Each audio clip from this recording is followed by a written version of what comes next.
Alright, I'm back. Where did I go? Well, I crashed. So this is going to be part 2, I guess. So as I was saying before, junglers really need to be aware of when people need their lanes to be held. As you can see, trynd did move up there and hold the lane for Corki while he was under fire, and they went for a gank on TF. I want to just focus on that gank. So I don't know if they will get him. He is going to ult away, and they cannot kill him in time. So that was more of an escape ult from TF. You don't see that very often, but it does work. It's faster than recalling, and it doesn't get interrupted when he's taking damage. I've also seen a lot of backdoor TFs use something like a Zhonya's Hourglass plus their ult. So when they're backdooring, if the whole team just focuses on them, they use Zhonya and their ult at the same time to get out of there. I don't know if they fixed that in the patch or not, but it is quite effective strategy for backdooring. As you can see, Akali just bursting Tristana down. Tristana will have to back, and we may get some shots on the tower. Or not. Akali looking like she wants to turret dive. She takes 2 shots from the turret, and I think that was a big blunder on her part. She's going to die for that. Oh, but Shen with the ult. So that was my first good ult as Shen. Woo! Everyone can applaud me for saving a life with my Shen ult. So she was ignited and she was going to actually die, but thankfully Shen's the pro. Yeah. So as we continue, basically just trying to farm. I'm not doing a very good job of it. As you can see, just gonna check the farm real quick. I have the lowest farm in the game with 27. I don't feel that bad about it though, only because their AD carries at 30, which as Tristana, who has pretty amazing farming, especially with her passive, which makes minions blow up who are too close. This is actually going to kill me. I got a little overconfident pulling him into the turret, and I did get ignited. This Maoki, it's tough because he is level 10, which is the same as their mid, and so because he's out leveling us so hard, it's hard to hold a tower against him. But that was completely my blunder. My Shen's just not that good. trynd says he's coming bot, so hold it, but I don't see that happening with this much tower, and the fact that Tristana can do a lot of damage to towers.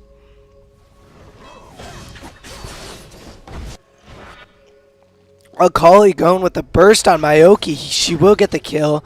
He does flash, but she follows with her own flash. A little bit of an unnecessary flash, but a great pickup for her.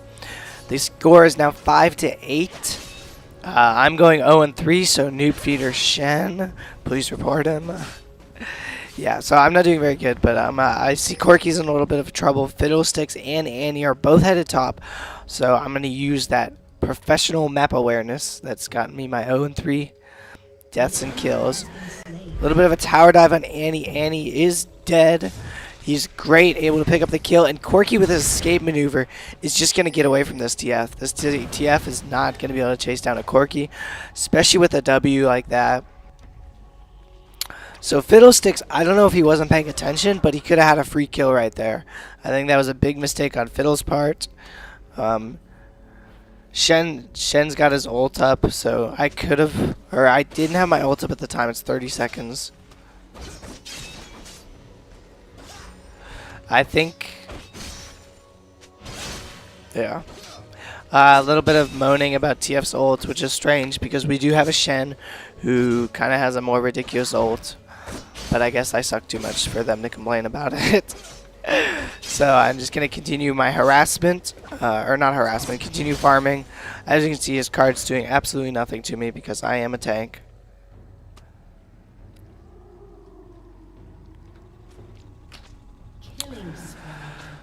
So I'm actually, I think I'm going to back and give this to Shen, or no, I'm not. As you can see, the kills are actually becoming even. It's about 7-8. Corki's going 2-2 in top as an AD carry. That's pretty good. I'm going 0-3, so I suck. Lux going 1-1 in mid, which I think is very impressive because Annie mid is a scary force. trynd going 2-2, which is alright. I think his jungling is just not going as well as it should. His ganks on bot at least have been awful. And then Akali, my friend, is very good Akali, so she is one to watch. She will hopefully I think the biggest thing about Akali is once she hits 6, she's a really dangerous force, but as the late game progresses, she really needs to be careful. She's pretty squishy. So we got top tower. We get the first tower of the game, and the score is now 8-8, so it's pretty even. I'm a little worried about Corki because he does seem like he's a little bit off on his own, but he'll be alright. He's got his great escape with that W ability, which allows him to fly over a lot of walls in this game, and just very effective. I go in ult for Trynd. I think that was another. I keep forgetting he has Endless Rage, so yeah, that was the second bad ult I had on him. The big thing about Fiddle, though, is the fact that he could have feared, and I don't know about ult, but he could have feared and done significant damage. Also, Akali was down here and is low, so I am just glad to be down here to help them. As we can see, Trynd going down after a fear, even with his ult, it's just not going to be enough. You see Annie and Maoki pushing this lane pretty hard. Akali's got full health. I've got full health. I don't know if we'll be able to hold it, though. There's just not that many shots on the turret. Annie is there. Annie's going to go with a dive. She tivers, but it misses. So both of us are going to get away. Wasted a stun and a tivers. I'm just going to hit him just for the fun of it. But that was a really good escape on our part. And a pretty bad miss on Annie's part. Meanwhile, Corki is up top getting the turret. And we have another team fight going bot. Maoki's got his ult up. Lux ults in. Akali will hopefully be able to clear up both of them. She gets trapped, though. Taking some damage. Oh, barely not able to get Akali. I mean, not Akali. Maoki. Meanwhile, I had pretty low health, so I was going to back because Annie is still at around full health. And she is a dangerous force. I think she could kill me in about 2 spells. So, a little bit of worry about that. As you can see, that fight was not the best because we did focus the tank. However, he did have a bounty on his head, so it was not too terrible. We did get some extra gold out of it. Getting a little bit of lag here. Hopefully this goes away. Not sure why it's lagging. Alright, it's getting better. It's getting better. I'm going to check something real quick. Alright, this recording not enjoying me, and it's about a 20-minute mark, so if I have to restart, I'll remember that. Alright, so as I continue, the score is now 9-11. That was not a team fight in our favor. I believe we lost 2 or 3, and was only able to pick up Maoki. We lost Akali, who actually had a bigger bounty on her head than Maoki did, which was unfortunate. Everyone is going mid. This is going to be a team fight here. Or maybe they're just going to go straight for Dragon. Akali a little bit out of position there. She is going to have to back up. We're going to go for the Twisted Fate. He is way out of position. I go in for the the stun. Then we see Annie coming in behind. Trynd overcommitting right into that. I'm going to try and taunt him. And we may get Annie. We may not. If she threw her ball, that would have killed Annie. I'm going to go for a spear, and I pick up Annie. I think that was worth it. We definitely came out of that team fight ahead, and it's alright if the tank dies. Akali able to get away from Maoki, and for the most part, all of our damage surviving. Fiddlesticks a little late to that party. I don't believe he was in there at all. Was probably still in their jungle, but I don't think we'll be able to get a turret with him there.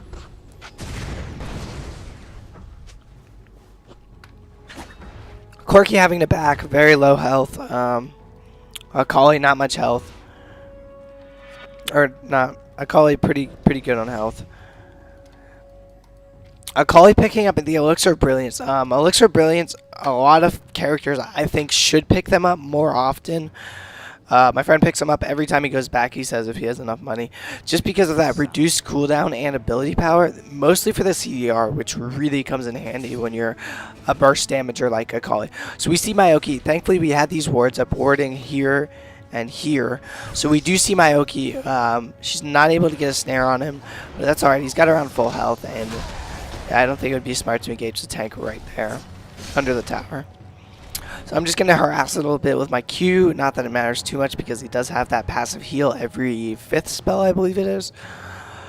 I don't know. I don't play Maoki. We can see. Yep, at 5th spell it heals him. So Tristana pushing top.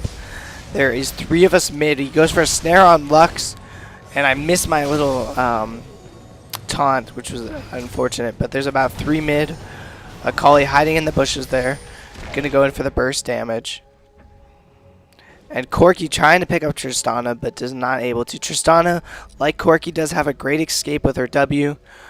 A good clairvoyance actually shows Annie right there. TF and mid 2 were unsure if they're gonna dragon or not, but Lux picking up those those wards, big help to the team. Akali going for the burst on TF. They're about the same level. Annie with the Tivers. I go for the stun on Annie so that she cannot burst Akali down. I think that was a good move on my part. I'd like to think. I like to think I'm not totally useless. So Akali, I think, back to